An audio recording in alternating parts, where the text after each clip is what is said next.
So today I didn't venture to the outdoors because, as you guys know, I am sick and I need to take care of my health. But that doesn't mean that the challenge stops here. It just means that I have to adapt. And the premise of this challenge is that I'm supposed to paint directly from life. So all is well. We're gonna keep going with this challenge. Today, I am so glad it snowed. Snow scenes are some of my favorite scenes to paint.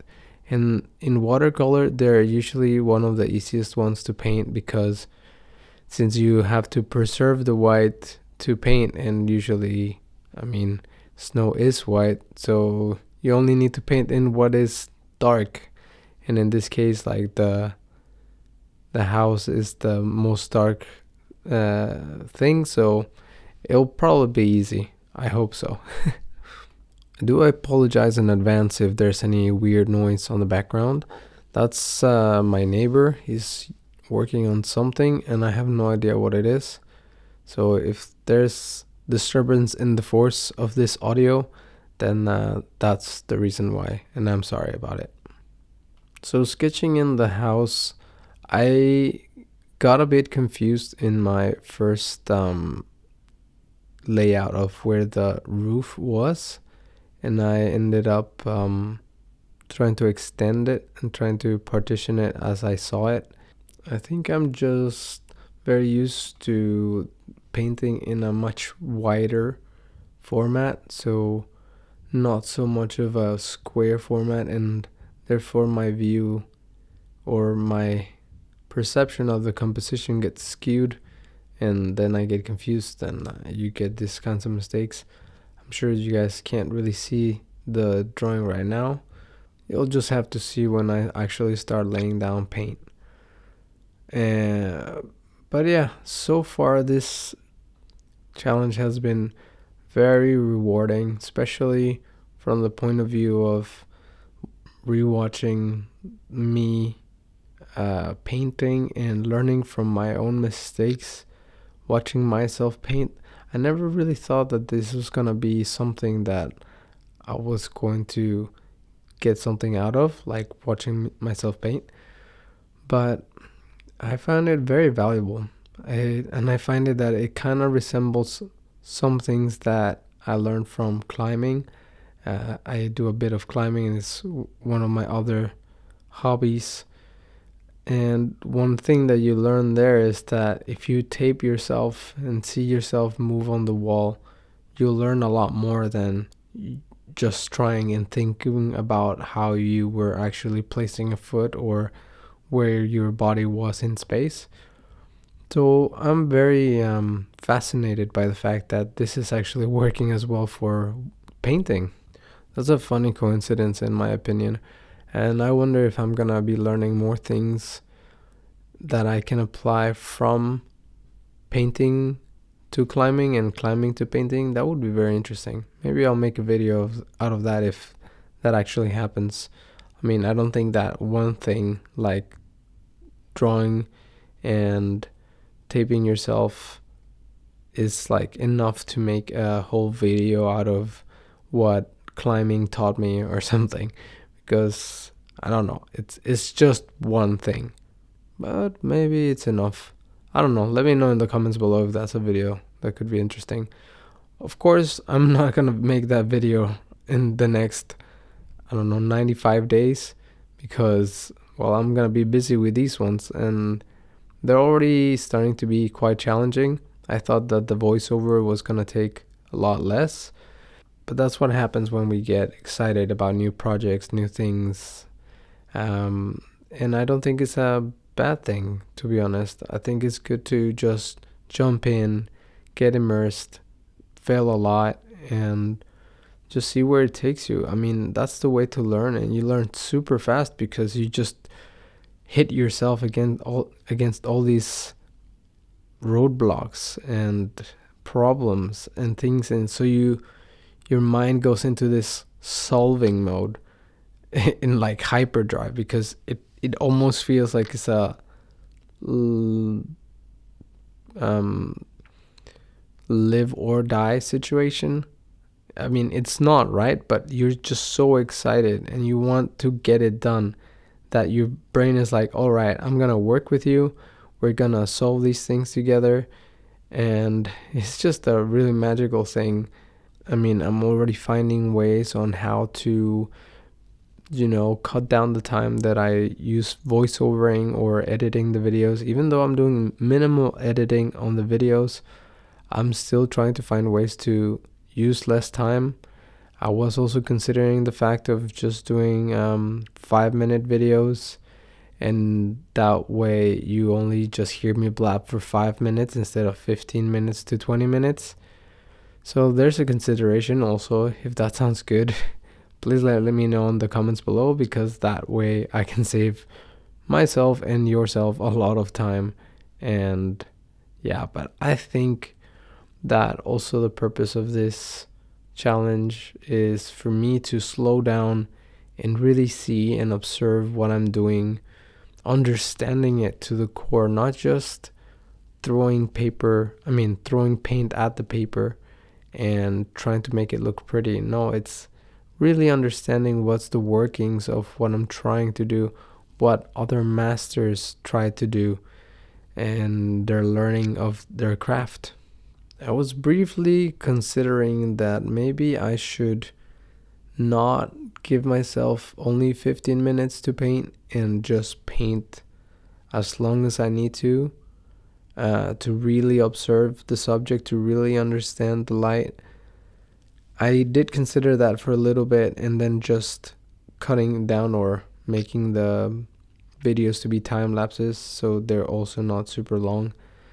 But at the same time, it is just not what I intended to do, and I feel like also the time constraint is very important so I don't get caught up on the details of what I'm seeing.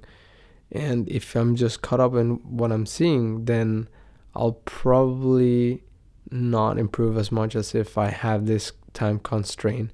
Even though, for example, the problems that I've been struggling with, which is the drying of the paper, if I don't have enough time for the paper to dry, I mean, yes, the result is going to be limited, but learning how to work around these things, I think, is going to be much more valuable than just saying, well, I'm just going to have unlimited time and just do a painting. There's not that much of a challenge.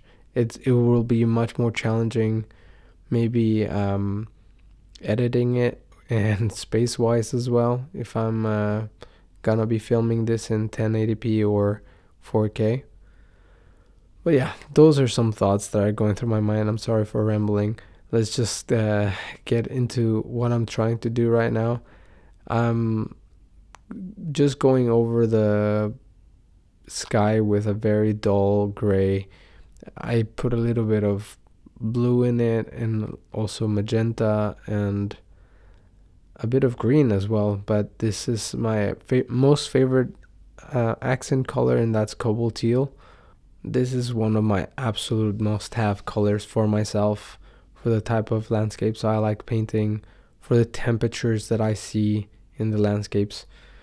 The other color that is a must for me is the quinacridone rose. That color, I just use it so much, especially here in Norway, when the sunsets and sunrises just last for such a long time because the sun is so low.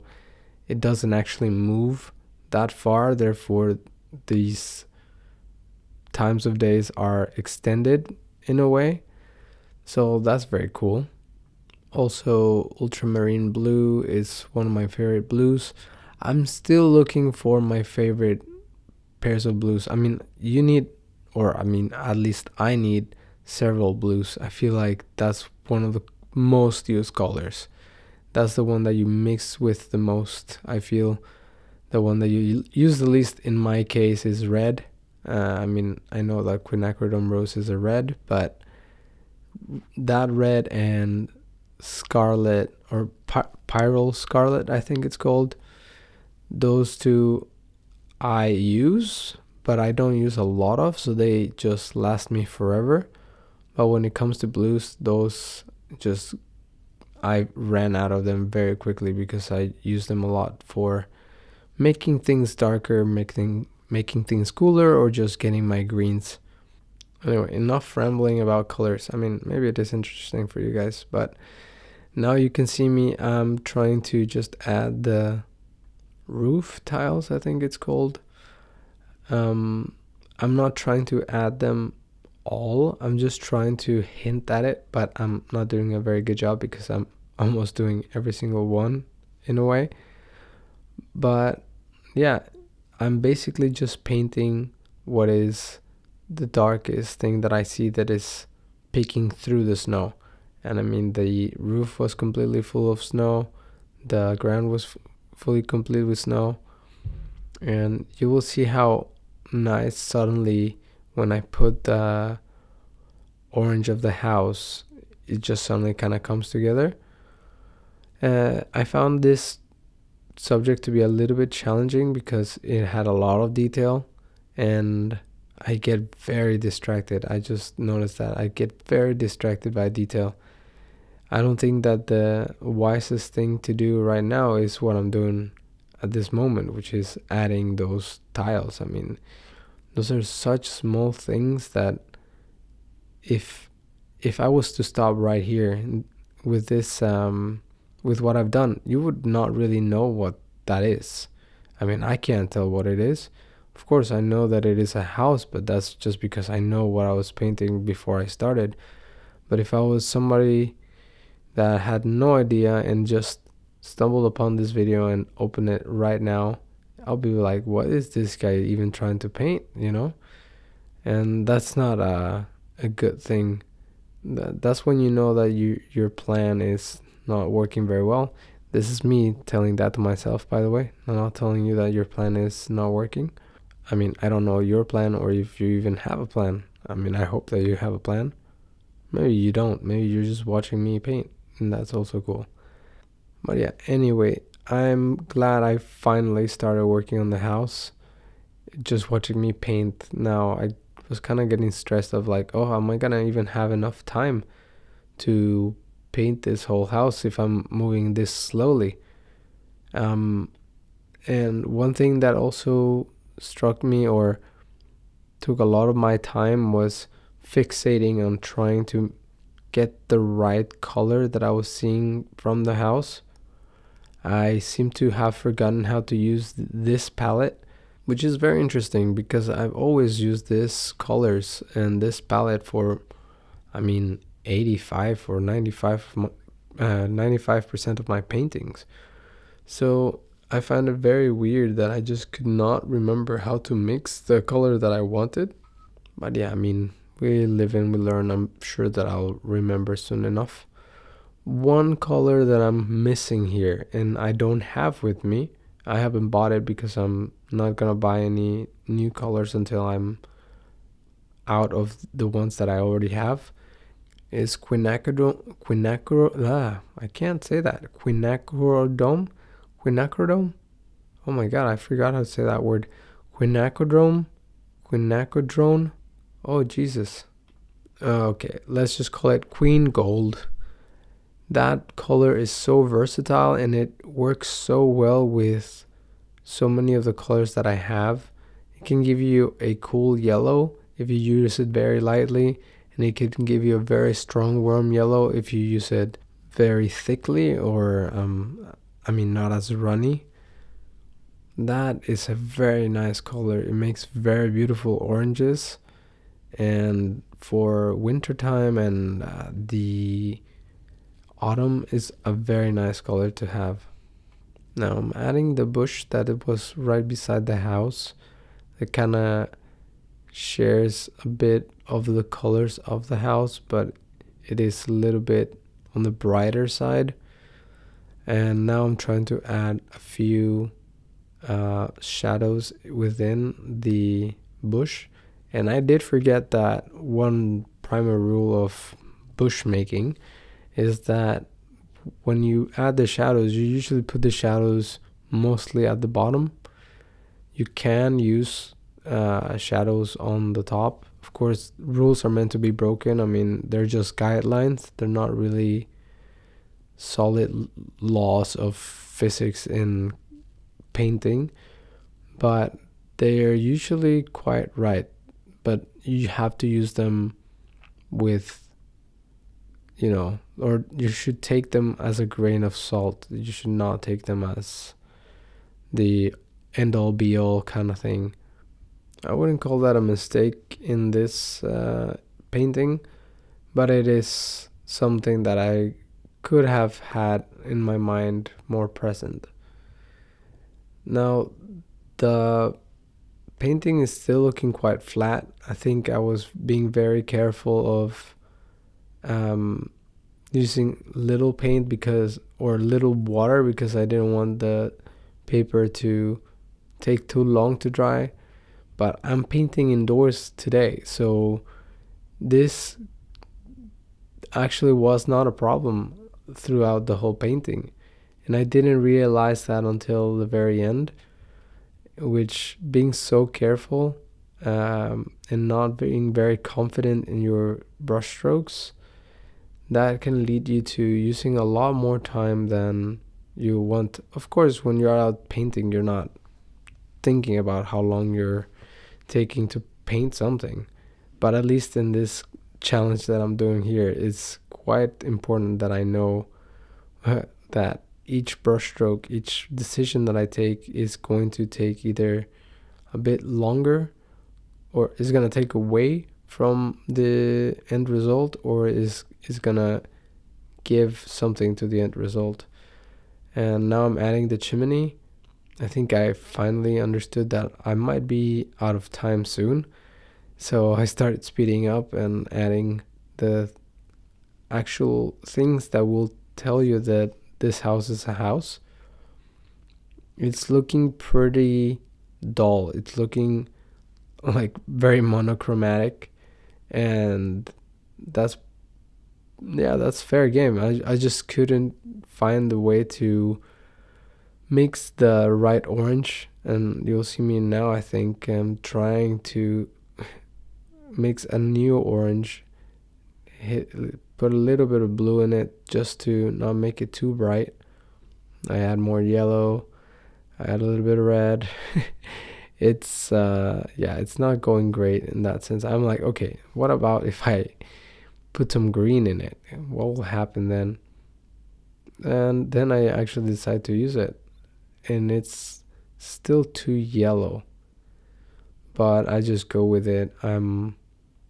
I'm starting to get painfully aware that I'm running out of time. I use it for the door and for the bricks, the brick wall of the house. There was also a fence, but I don't think I even got close enough to paint that in because I was too caught up in the detail. That's a perfect example of why I think I shouldn't have more than 15 minutes to paint. But the one thing I did learn, and I don't know if you noticed, and I'm doing it right now, is that I finally have my rag, and I can just save my poor jeans to not be used as a rag. So at least one thing I'm learning, or I remember to use this time. Now it's almost 2 minutes before the whole video ends, and I don't see a way that I'm gonna be able to finish this painting in that amount of time. At least not to an acceptable stage of painting. I think I realized this now, and I started to frantically add the window, just the kind of like reflection, but I'm not adding it like dark enough, or actually the colors surrounding it are not opaque enough, so it's not gonna pop off or pop enough if I add those. And I add the little window on the side, and I'm going to now put the detail that goes around the window frame. I think I'm getting my smaller brush. Yeah, I was getting my smaller brush. I was like, why are you not doing anything? Come on, get on it with it. Now I'm probably gonna be mixing the darker part for the window pane, as I just said. And I think I ran out of time before I actually get to do it. And it's quite sad. And yeah, this is the first time I just didn't really finish the painting before the 15 minutes. Yeah, there it is. Well, that's the finished painting and my dirty water right there. I hope that you learned something from this video. I certainly did. And I did enjoy making this little painting as well. And I'm really enjoying this challenge. It's really bringing exactly what I need and want from it, which is starting to enjoy painting again and finding it very satisfying. See you tomorrow.